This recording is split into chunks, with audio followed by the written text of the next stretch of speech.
No vídeo de hoje, iremos descobrir a verdade. Afinal, o Flamengo deveria ter sido rebaixado em 1995 e em 2013? É sobre isso que iremos falar. Mas antes, eu peço para você se inscrever aqui no Leões FC. Vamos rumo a 100 inscritos. Ative o sininho das notificações para não perder os nossos próximos conteúdos. Comente, compartilhe o vídeo com seus amigos. E claro, me siga nas redes sociais que estão na descrição do vídeo. Além disso, se você quiser me apoiar financeiramente, entre no apoia.se/Fernandes. Agora sim, roda a vinheta!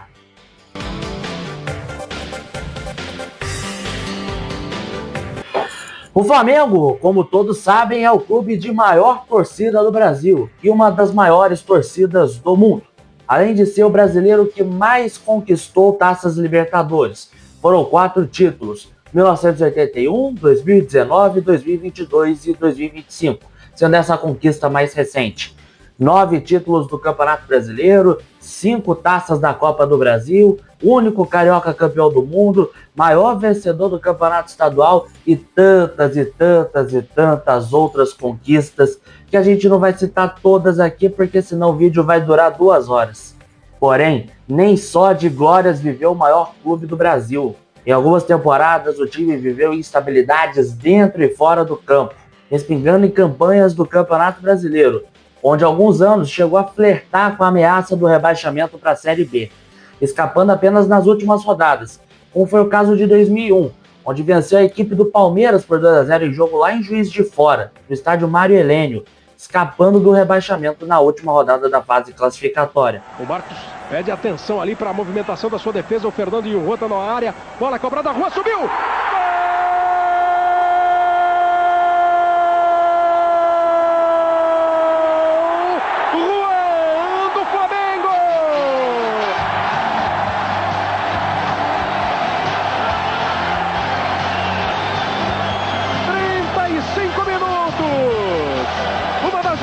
Fortes do Flamengo, o Petkovic batendo na... Neste ano de 2001 ele participou em 37 jogos. Olha o time do Flamengo chegando, golaço!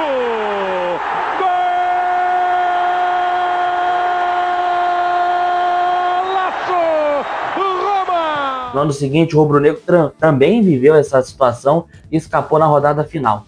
Em 2004, o Mengão meteu um 6-2 para cima do então campeão Cruzeiro ali nas últimas rodadas, com o show do Felipe Maestro lá em Volta Redonda. O Grêmio, Guarani que fez 2-0, né? Olha o Felipe, pode sair o 6º gol. Felipe tentou a rolada pro Fabiano. Bola voltou para ele. Na entrada da grande área, o Felipe clareou, perna esquerda por cobertura. Que golaço! Gol!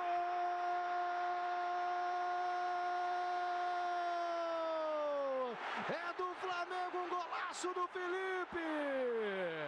Aos 46 do finalzinho do jogo, um gol de puro talento. Olha só os jogadores reverenciando o Felipe agora. É muita habilidade, muito talento. Felipe, gol de craque. 6 para o Flamengo, 2 para o Cruzeiro. Valeu ingresso, hein, Alex Escobar? Para fazer esse gol aí tem que saber, viu? Não é qualquer um não. Golaço. Golaço do Felipe, que é um grande... E no ano seguinte, em 2005, também era certo que o Flamengo iria cair, né? Tinha ali, faltando poucas rodadas para o final, muitas pessoas, muitos rivais, muitos torcedores rivais estavam tirando aquela casquinha, tirando aquela onda com a cara do torcedor rubro-negro. Porém, João Santana chegou, assumiu o time ali na reta final e o Flamengo meteu uma sequência invicta, né? Escapando ali na penúltima rodada ao vencer o Paraná Clube por 1-0 na Vila Capanema com o gol do Obina na reta final, no último lance do jogo. Aqui 0-0 Paraná e Flamengo. Júnior tocou no Obina. Renato pediu. Parte para dentro. Gol!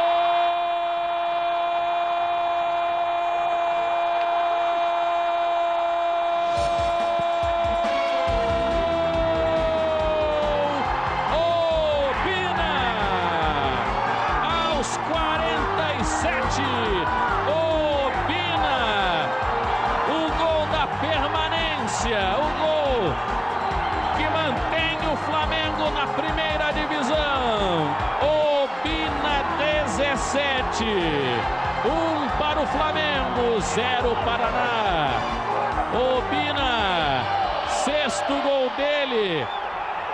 O gol mais importante da temporada. Zinho.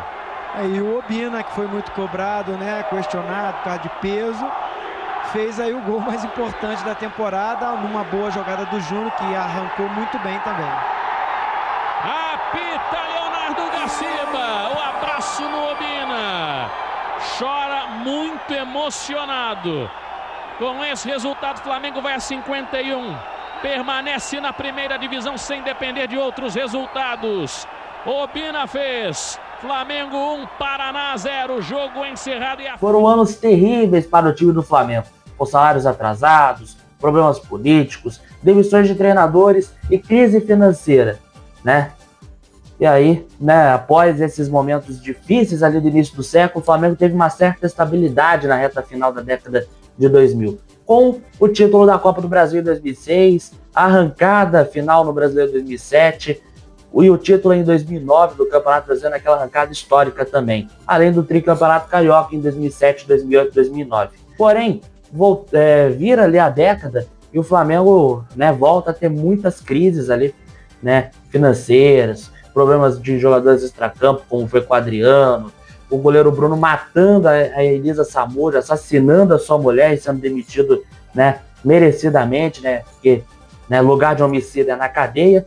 Enfim, 2011 foi um ano ali até mais relativamente tranquilo, né, contratação do Ronaldinho Gaúcho, a montagem de um elenco interessante com o comando do Luxemburgo, porém desandou, teve uma sequência incômoda de empates, o vexame na Copa do Brasil com eliminação para o Ceará, o vexame na Sul-Americana com eliminação para a Universidade do Chile, vira para 2012, o Flamengo perde o Ronaldinho para o Galo, também teve muitos problemas ali com questão de política, Patrícia Amorim não se reelege, faz um mandato muito ruim, e aí entra a chapa azul comandada pelo senhor Eduardo Bandeira de Mello, que assume a presidência lá no final de 2012, né, na virada para 2013, e o Flamengo estava cheio de problemas, com bilhões em dívidas e ameaça até mesmo de falência.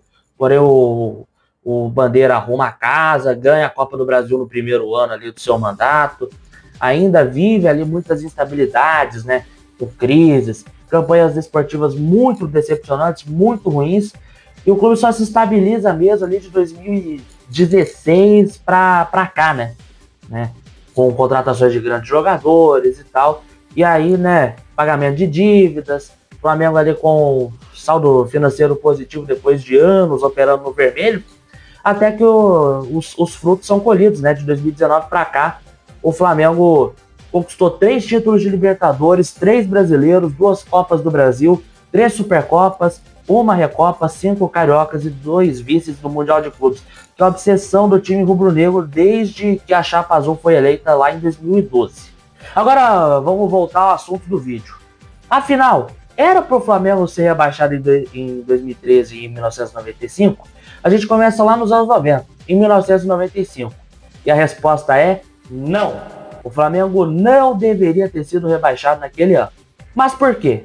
O campeonato começou em 19 de agosto e se encerrou em 17 de dezembro, com o Botafogo sendo campeão ao vencer o Santos na decisão. Mas o Botafogo e o Santos não tem nada a ver com o assunto do vídeo de hoje.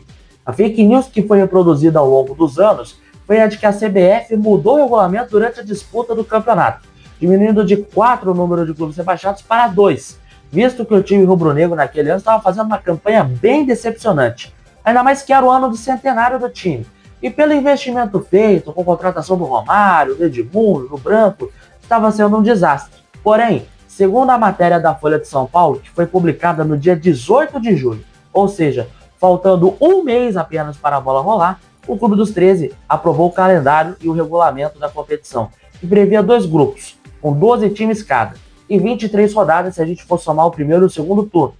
Porém, a notícia deixava claro ali no último parágrafo: ao final dos 2 turnos, as 2 equipes que somarem menos pontos serão rebaixadas. O Flamengo terminou em 21º lugar, com 24 pontos, e o Z2 foi formado por Paysandu, com 18, e União São João de Araras, interior paulista, com 9 pontos, sendo este o time de pior campanha da história do Campeonato Brasileiro. Então concluímos que, 1995 foi uma fake news, desmentida ao longo dos anos. Não houve nenhuma mudança de regulamento ao longo da competição, com o formato sendo o mesmo até o final do campeonato. Aliás, vou deixar aí o seguinte, vou deixar uma matéria aí para vocês acompanharem, né, sobre como era ali, como seria ali o regulamento e como foi, né, o regulamento do Brasileirão daquele ano. Grêmio, Juventude, Cruzeiro, Paraná, Vitória e Paysandu. O grupo B tem Fluminense, Vasco, São Paulo, Portuguesa, Santos, União São João, Internacional, Criciúma, Atlético Mineiro, Goiás, Bahia e Sport Recife. Os vencedores de cada um dos grupos. E no segundo turno, outros 2 classificados formam os 4 semifinalistas, que decidem a passagem para a final em jogos de ida e volta. Quase 26 mil minutos, ou 2 semanas e meia de bola rolando, até o dia 17 de dezembro, dia da grande final. E a CBF quer garantir a credibilidade da competição. Pela primeira vez em 25 anos, serão feitos exames antidoping em todos os jogos. Um bom campeonato e uma boa tarde. Agora vamos pular para 2013. A famosa polêmica do caso Everton, com Flamengo, Fluminense e a Portuguesa juntos no balaio. Ao final da 38ª rodada, a última do campeonato, a classificação ficou assim, com a Lusa em 12º lugar com 48 pontos e o Flamengo na frente com 49. O Fluminense terminou em 17º com 46 pontos e foi rebaixado no campo. No sábado, o rubro-negro, recém-campeão da Copa do Brasil, empatou com o recém-campeão brasileiro, Cruzeiro, por 1-1. E no domingo, o tricolor das Laranjeiras derrotou o Bahia por 2-1 e a Luz empatou sem gols do Canindé com o Grêmio. Tudo normal, né? Porém, nada disso estava normal. O Flamengo havia escalado o lateral André Santos, que havia sido expulso na final de volta da Copa do Brasil no dia 27 de novembro. Porém, ele cumpriu a suspensão no jogo seguinte, contra o Vitória, pela penúltima rodada do Brasileirão, e ele poderia voltar a atuar contra o Cruzeiro no sábado.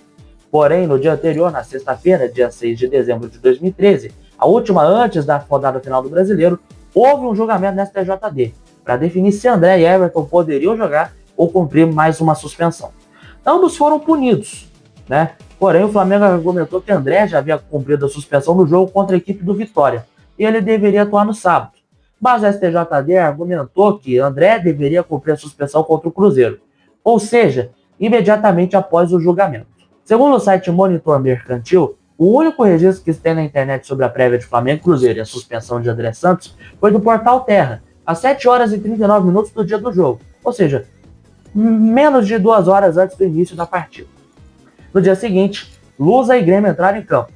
Tudo normal, até que Everton entra aos 32 da etapa final. Porém, a Lusa só soube da suspensão do jogador horas antes do início da partida, e ele já estava concentrado com a equipe. Porém, dias antes do final do campeonato, times como Vasco, Fluminense e Coritiba tinham a esperança de escapar do rebaixamento via tribunal, acreditando que havia irregularidades dos clubes que estavam fora do Z4, como a Portuguesa e o Criciúma, além da Ponte Preta, que era a única equipe na zona do descenso. O argumento de Vasco, Coritiba e Fluminense era o que Lusa, Tigre e Macaca haviam feito transferências irregulares. Ao final do julgamento, do último julgamento feito pelo STJD no dia 16 de dezembro, torcedores do Fluminense comemoraram o desfecho, com a punição do time da Portuguesa com a perda de pontos e o consequente rebaixamento. Muitos torcedores do Mengão e da Lusa reclamaram bastante da decisão da STJD. Então, neste caso, há uma inconclusão. Não sabemos se o Flamengo deveria ter sido rebaixado, não sabemos se era para o Fluminense ter sido rebaixado e nem a Lusa, né? No campo, era sabido que o Fluminense de fato era para ter sido rebaixado para a Série B, enquanto que Flamengo e Portuguesa deveriam permanecer. Porém, houve a mudança no tribunal e a gente tem essa inconclusão, essa incógnita. Muitos acreditam que era para o Flamengo ter caído, outros acreditam que era para o Fluminense ter caído. Então, muito por causa ali dessa questão de que dias antes ali do final do campeonato, esses clubes sabiam que haviam irregularidades nas outras equipes concorrentes ali contra o rebaixamento. Ainda não dá para dizer quais jogadores vão escrever as páginas da segunda passagem do Fluminense pela Série B. Os relatos de quem já esteve lá não são nada bons. Apenas os apaixonados resistem a essa aprovação. Mas eles já mostraram que há vida após a queda. Ternos e gravatas em vez de meiões e chuteiras. 2 jogos e 3 times em campo. Portuguesa, Flamengo e Fluminense. As pessoas estão esquecendo que o Fluminense cumpriu. E o Flamengo tem o mesmo argumento. Vão dar um tiro na Portuguesa, derrubando a Portuguesa da Série A para a Série B? Ninguém tinha tanto a perder quanto a Portuguesa. 4 pontos e uma vaga na Série A do ano que vem. A Procuradoria do STJD acusou o time paulista de infringir o artigo 214 do Código Brasileiro de Justiça Desportiva. Incluir na equipe atleta em situação irregular para participar de partida. Isso aconteceu aos 32 minutos do segundo tempo do jogo contra o Grêmio pela 38ª rodada do Brasileiro. O meio-campo Everton da Portuguesa entrou em campo mesmo com um jogo de suspensão a cumprir. Num jogo que não valia nada e que houve lá uma bobagem e que esse menino que entrou pegou na bola 1 minuto e 47 segundos, igual o Chuchu, não fez mal, não fez bem. Vão dar um tiro na Portuguesa, derrubando a Portuguesa da Série A para a Série B? Uma defesa baseada na boa-fé da Portuguesa. O clube alegou não ter sido informado a respeito da punição de 2 partidas dada a Everton no julgamento do dia 6 de dezembro. Nem pelo tribunal, nem pela CBF e muito menos pelo advogado do clube naquele caso, Oswaldo Sestário. Chamado pela defesa a depor, o presidente da Portuguesa, Manuel da Lupa, descreveu uma conversa com o Sestário na última terça-feira, em que o advogado teria admitido a falha na comunicação com o departamento jurídico do clube. Eu liguei para o seu Sestário, que a gente conhece há muitos anos, e perguntei para ele o que tinha de fato acontecido. Ele falou que estava traumatizado, que ele não tinha condição psicológica de conversar comigo, que ele estava chateado e que ele assumia a responsabilidade do que aconteceu. Eu achei isso muito estranho. Eu falei, a responsabilidade você vai assumir, como que fica a Portuguesa? A Portuguesa ficou da pior forma possível. Por decisão unânime, a primeira comissão disciplinar do tribunal condenou o clube paulista a perder 4 pontos na classificação final do Campeonato Brasileiro e pagar R$1.000 de multa. Esse resultado rebaixa o time e mantém o Fluminense na primeira divisão. Como era esperado, a Portuguesa perdeu lá no tribunal. Colocou em jogo um atleta que estava suspenso, foi punida e o Código de Justiça Desportiva diz expressamente que a punição imposta tem que ser cumprida de imediato. Porém, foi uma decisão injusta. Nada contra o Fluminense, que foi beneficiado e exerceu um direito. A pergunta que se faz é a seguinte: o tribunal poderia julgar contra a lei? Poderia. Pelo chamado princípio da insignificância, que é acolhido pelo direito brasileiro e foi levantado pelo advogado da Luz. Quem criou esse princípio aqui no Brasil foi a Justiça Federal. Para salvar da cadeia as sacoleiras, mulheres humildes do Brasil que fazem o contrabando de formiguinha lá do Paraguai. Elas só negam imposto. Passam pela Ponte da Amizade com suas sacolas, com mercadorias, ferem o Código Penal, não pagam tributo, mas os juízes não as condenam pela insignificância do ato. O atleta da Portuguesa ficou com a bola nos pés por apenas 1 minuto e 45 segundos. Uma partida que terminou empatada. Foi um fato insignificante. E a Lusa também não foi notificada da punição. A Lusa desce. Mas quem cai no conceito do povo é o STJD. E aí sim, é uma pena. Mas aí, torcedor, você acha que em 2013 era para o Flamengo ter sido rebaixado? Em 95 também? Comenta aqui embaixo, argumente, com respeito, com moderação. Deixe o seu like aqui no vídeo se você gostou. Inscreva-se no canal e ative o sininho das notificações para não perder os próximos vídeos. Pô, claro, compartilha aí o vídeo com seus amigos, manda para os grupos de WhatsApp, para os grupos de Telegram e em todas as redes sociais. Além disso, no card ali no canto superior direito, tem o meu canal principal e tem a Iazão TV para você se inscrever. Tem a playlist com todos os vídeos de curiosidades do futebol e os últimos vídeos aqui do nosso canal. A gente vai se falando, um forte abraço e até a próxima. Fui, tamo junto!